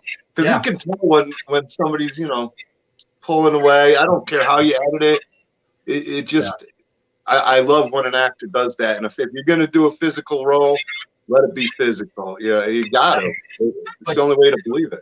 Do you see what I meant about giving that actor the energy? He was a newer guy. And I'm like, look, you're not going to hurt me. I promise you. There's nothing you can do to hurt me. I go, think about it. This is what we're going to do. And I got him so pissed off. I got him into a frenzy. You saw the scene. I'm really happy the way it came up. It was intense. It was definitely intense. You guys both did a great job in that scene. I don't like the way he died, but that's okay. But that's, that's not your fault. But I definitely want to check the full feature film on that one. That looks really cool. Yeah. It's a mafia movie, right? Or somewhat? Yeah. Kind of, sort of, yeah. Kind of, sort of. I was just watching that beatdown you were getting. It was kind of hard to. It was intense. I liked it. It was very well done scene. I know you were proud of it because I'd seen it posted on a few things, and I don't blame you. Man, you got to be proud of your work. It was really, I tried. Well, I guess I do post a lot because I do. That's how I do my marketing. Right. Rebecca Mahan, my publicist, says, however you learn to do that, just keep doing it because you're doing a great job. I'm like, really? Yeah, you're. The thing to do is to really keep your name out there, because if they're talking about you, good, bad, or indifferent, that's what you want. And I'm like, okay, I guess that's a good thing. So the more work that I do, I just give it to her, and I just put stuff out there, and just I build my Facebook profile, not to say look at me, but that's what I do. It shows your work, which is good, and that's the great thing about social media. It doesn't cost anything to promote, and if people watch it, whether it's YouTube, whether it's Facebook, whether it's Instagram, and it's free advertising, and you're always in somebody's ear, somebody's mind. And I've noticed a lot of actors are starting to get more and more on board with doing it, which I think is great. Being interactive with the fans more than trying to be more standoffish. And I think that's great for the fans. It's great for the actor, and it's great for a lot of these projects that I see that need the fan support too. That it really goes a long way when the word gets out there. And you're never too big for that. I mean, that's what it's all about. If people are enjoying what you do and you're truly gifted and blessed to do what you do, just go enjoy it. Just go have fun with it. That's the bottom line. Well, you certainly got the talent, man. I can't wait to watch more of your stuff. Thank you. I'm really looking forward to it. I'm very intense, like you said. I with Unlawful Duty, that was intense. Even with the Mad Hatter, that was really intense. The scenes you had in there were pretty intense scenes. They weren't. I enjoyed that movie. It's one I want to watch again, the Mad Hatter, because it's twists and turns, and it's what's right, what's real, what isn't real, what's real, what isn't real. So it's one I definitely want to watch again. Well, not to give it away, but that one scene in the bedroom. Okay. I know which one you're talking about. Okay. So the last time I saw Helena Hutchins, and please, positive thoughts to her and her family, rest in peace. So everybody knows she was a cinematographer on Rust. She was the one that got killed. I worked with her on the Mad Hatter. Right. Yeah, that's very sad. So it's really sad, man. But so the way that scene is done, she's laying on the bed, she's got the camera, and you saw the scene. I pop up, and she's right there. And we did that scene a dozen times, and then I fall off. I did that scene, and then I fall off, and that one other scene that's all me. And it was a great scene. I really liked it. It definitely stands out in the movie. There was a few scenes that really stood out in the movie. That was one of my favorite scenes in the movie, though. Thank you. It was intense because you didn't expect it. There was it was just so many twists in that movie. Like I said, it's one I feel like I got to watch again. Yeah. To see all the things I didn't notice before. And I think it'll really, I like movies like that. You got the 4 different characters, and there's 4 different vignettes, different stories of how they've been traumatized their entire life. And the Howie Mansion, beautiful mansion in Florida. I've shot there 3 times now. It's such a beautiful, beautiful property, such a beautiful mansion. That's where we were. So the way the movie is, you come in with that issue, and it just exacerbates in that locale. Plus Michael Berryman. Oh, yeah. Mr. Berryman. Mr. Berryman. What a legend, too. That dude, I'm looking forward. I know I'm going to run into him at a convention soon. I'm looking forward to meeting him because my first experience with him was Weird Science. I love that movie. Yeah. Well, who's, Danny Elfman, right? Right. And he's gone off to win, I think he has at least an Oscar, if not an Emmy for soundtracks, right? But who died? Chet. Who was the actor who played Chet? Oh, man, I was Bill Paxton. Bill Paxton, rest in peace. Yeah, he was one of my favorites too. I loved him as Chet. I loved him as Chet. He's in so many good movies, though. I enjoyed him in Tombstone. Yeah. Wasn't it one of his first, though? That's got to be one of his first, Weird Science. What's that? Yeah, that was the first role I know him in. Okay. And, man, what a character. That's one of my favorite all-time characters in Weird Science. I could care less about the other one. Well, Kelly LeBrock, of course. Oh, hey. But he was Chet was one of my favorite parts of the movie. It was just so funny. Good stuff. It's good stuff. He was such a dick, but it was so funny. Hey, you got to do what you got to do. You got to play it the way it's written. And he nailed it. Such a classic 80s movie. I love that. I got to rewatch that again soon. It's been a while since I've seen it. Put it on your They list, were bro. all really good. All the acting in there was great. All of it. I it's one of my favorite '80s comedies of all. Oh, In yeah. the '80s, definitely up there. Anthony But Michael. He's yeah, had, Anthony Mike Balls, yeah, he's had quite the career. Vacation, I mean, and he's kind of had a regenerate. You know, he did a couple of TV shows. He in the '90s, I didn't see too much of him, but he's really had a resurgence over the last few years. yeah. He I was mean, in even shows. who was the guy on Grey's Anatomy? Dr. McDreamy, right? Oh, yeah. Patrick. Oh, Something. Robert Patrick, not Robert Patrick. Patrick Dempsey. Thank you. And again, my apologies. I can't remember shit. Yeah, there's you either get swallowed up by you being a young actor, or you can reinvent yourself. Look at Rob Lowe. Look at Brad Pitt. Oh my Does god! Right? Does that dude age, Rob Lowe? Huh? Does Rob Lowe age? He's a vampire. Look at Tom Cruise. You want to know about? So somebody posted on Facebook or Instagram. The movie with Cuba Gooding Jr. and what's her name? Jerry Maguire. Jerry Maguire. He looks the same. It's him and the kid. The kid is now 30 years old or whatever. And Tom Cruise is the same. The kid has a gray beard. And it's like Tom Cruise truly is a vampire. He doesn't age. I guess I ought to join Scientology or something. Fountain of Youth. I don't know because damn.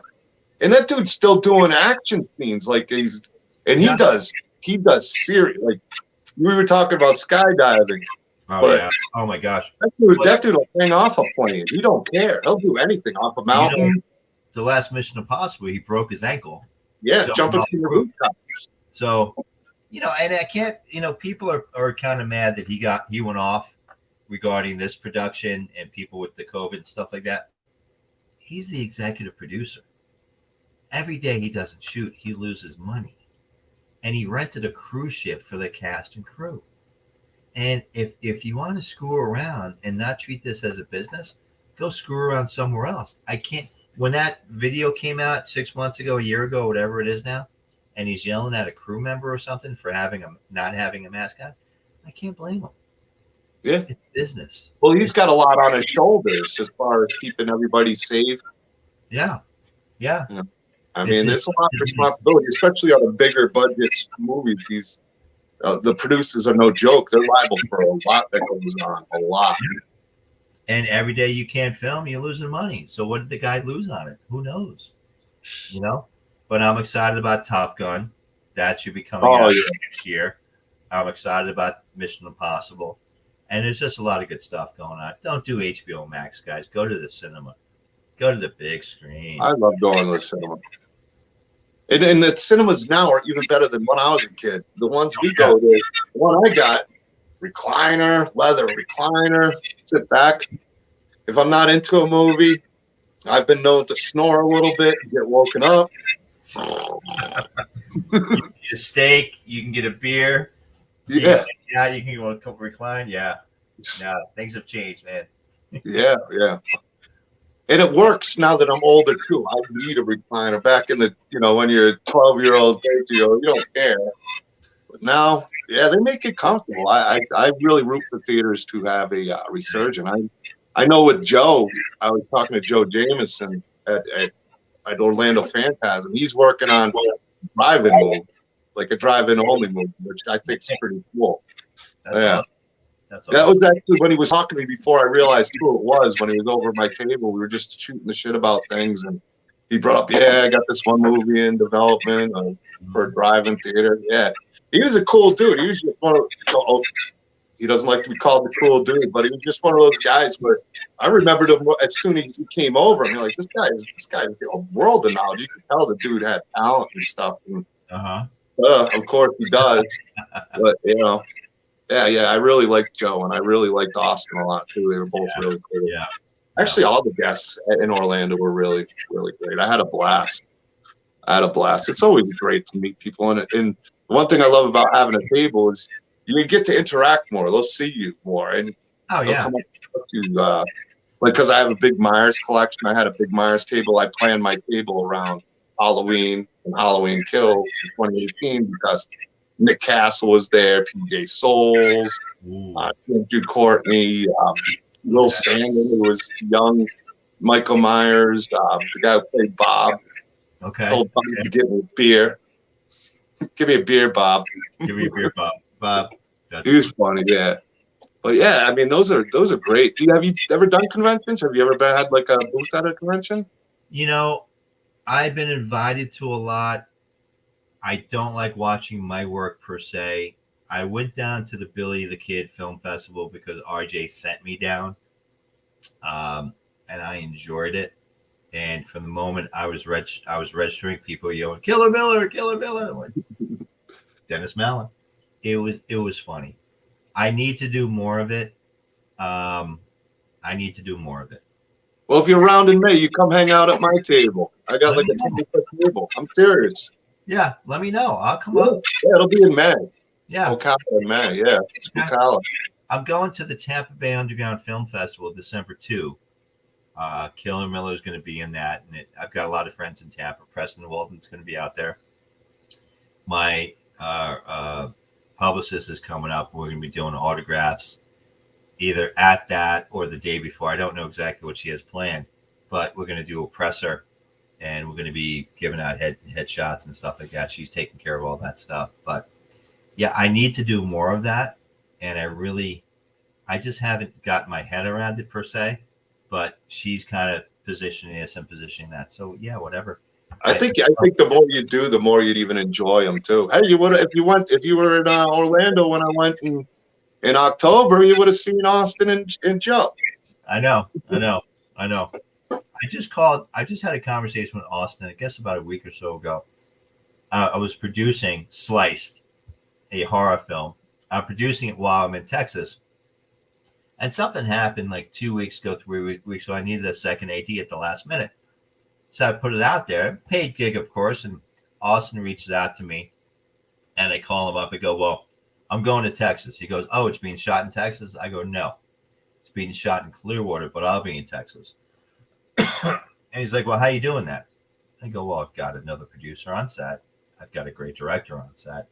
I'll be available via this thing 24/7, but I need someone I trust as first AD. And we couldn't work out the timing and stuff like that because I needed him like right away. And he's in the middle of a project. But I love working with that guy. He's a real down to earth guy. Him and Joe, they were, like I said, they were right next to each other. So when I went over and I talked to Joe Jameson, and then went over, and because I didn't see him, I was on one side and he was on like the other around there, sure, which was cool. And when I went around, I'm like, oh, when I saw Joe, I go, okay.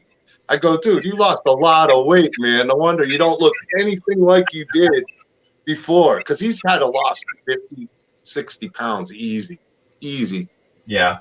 But you had a good time with him, man. He was really laid back. I asked him to go, he don't drink. I'm like, come on, have a beer with us. He's like, nah.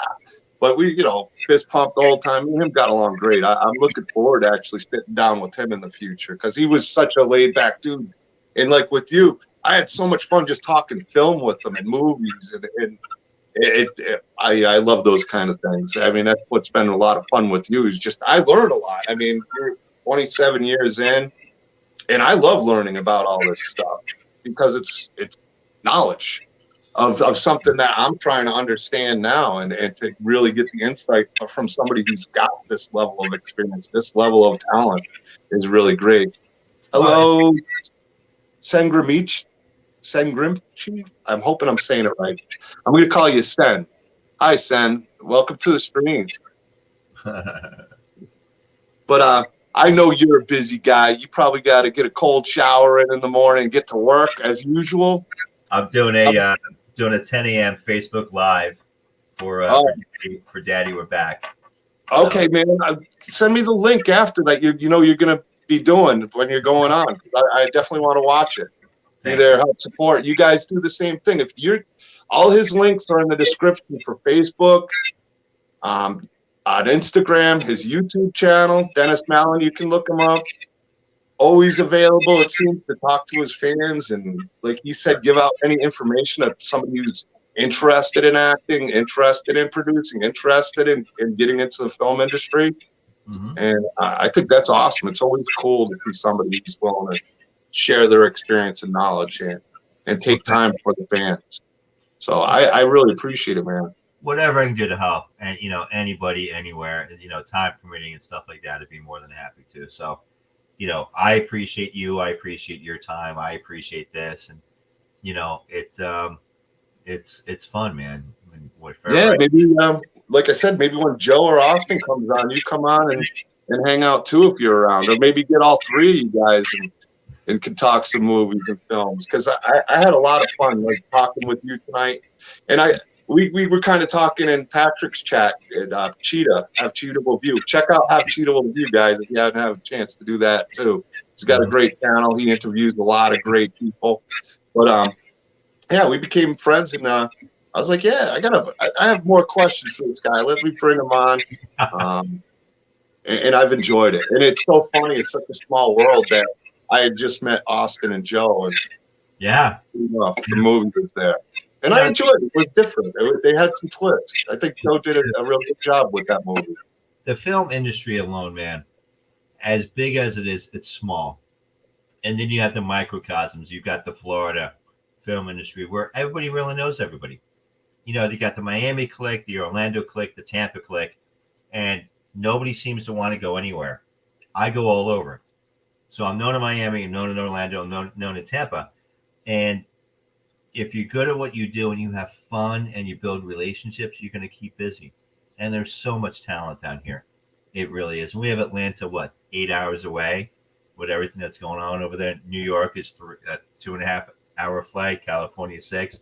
There's so much going on. And like you said, you just dropped a few names. There's so much talent down here, man. It's just. And most of the people are really, really cool. I mean, once you get out of the Hollywood area, I'm not saying the people in Hollywood aren't, but I mean, New York, the East Coast is really building up big with filming and even indie projects, and Florida. Those are the two biggest places right now. I think it's overtaking Hollywood in a sense because of the pandemic and everything that happened in life. That a lot of these smaller movies and projects on the East Coast or even Florida is a lot cheaper to film, and plus you're in the sunshine. Yeah, exactly. I mean, living in Florida is without state tax is definitely nothing to complain about. Oh, believe me, I know. I was the first check I got there when I moved from Massachusetts. I was like, but I only make this much. No state tax. It's crazy. My conversation with my brother up in New Jersey, he works for the utility company. He's been there almost 20 years. He makes a mint and he works hard for it. His wife's a nurse. She works hard. They make a mint. And I said to him, I go, Brian, 20% state tax? I go, for what you make and what you pay, you should have gold-lined garbage cans. I go, you come down here, you're going to buy a house cash 3 times the size you have. That's ridiculous. Less BS. And you're going to have fun, man. You're going to have fun. He goes, enough of the snow.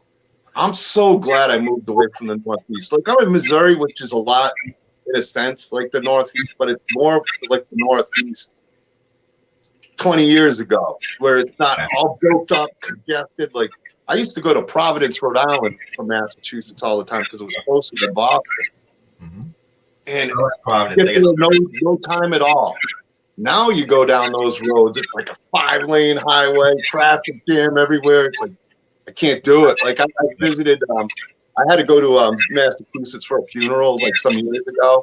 And I was like, man, I never want to come back here again. I couldn't even stand driving there like 35 miles an hour, potholes, even in a small town road felt like it was tedious.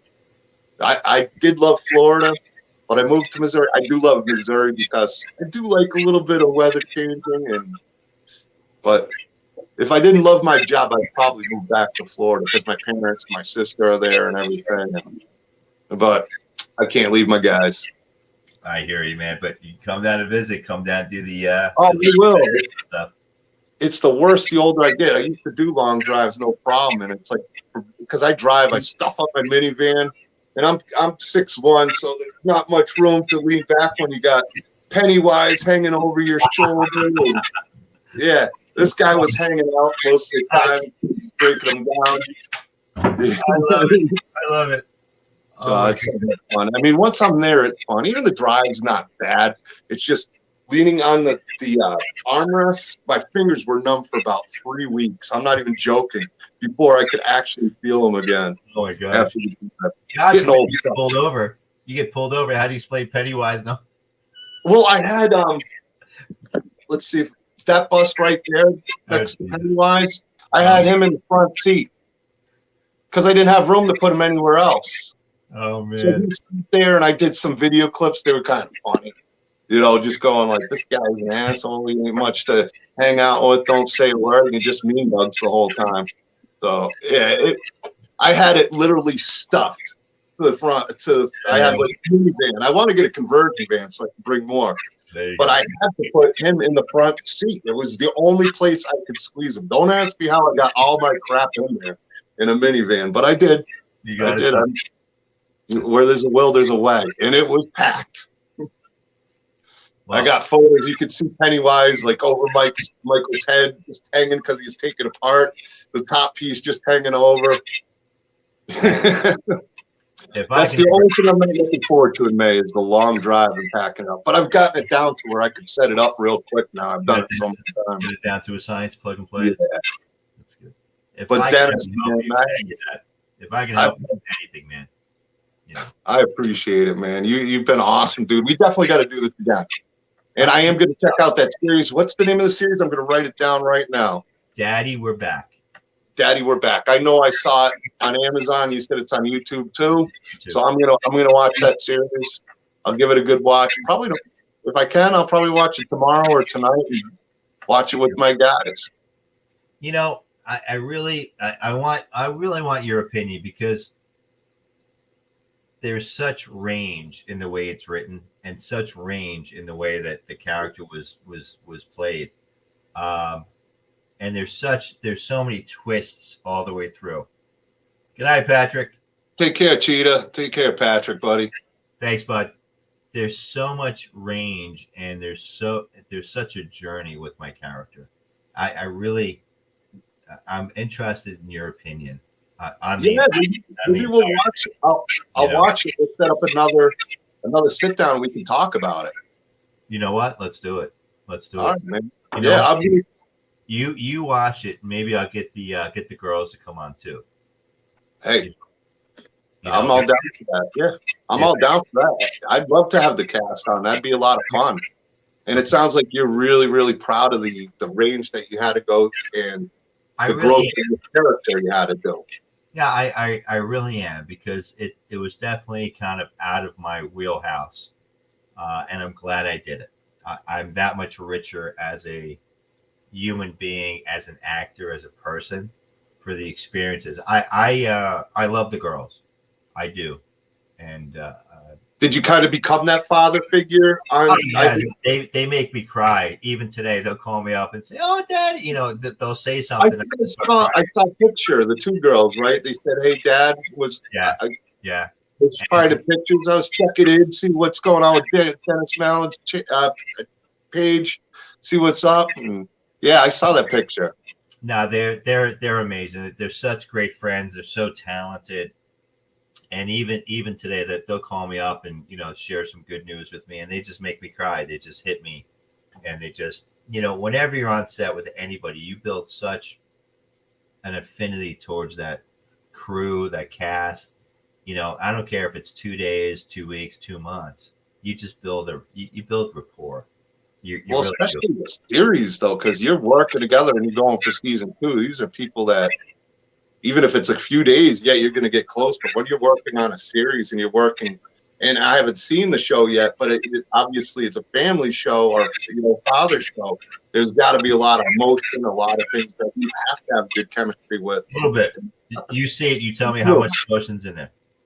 I want to see. I'm looking forward to it. I'm going to try to watch it and cram it this weekend. If not, I'll do it when I get home on Monday.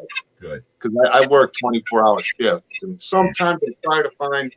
Well, it's not bad. My guys are real high functioning and they're helpful. And like when they're in bed, I can hear them upstairs if there's an emergency. But watch it with them. It's family appropriate. It's a dramedy.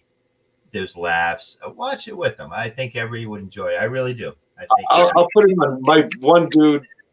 He loves to watch everything with me. He was actually laughing a lot at the at Beauty is Skin Deep for whatever reason. He found certain things funny. He's got one of those things though, and he was the same thing with the Mad Hatter because he loves horror movies. His favorite guy is Michael Myers. Like he's rooting for the slasher the whole movie.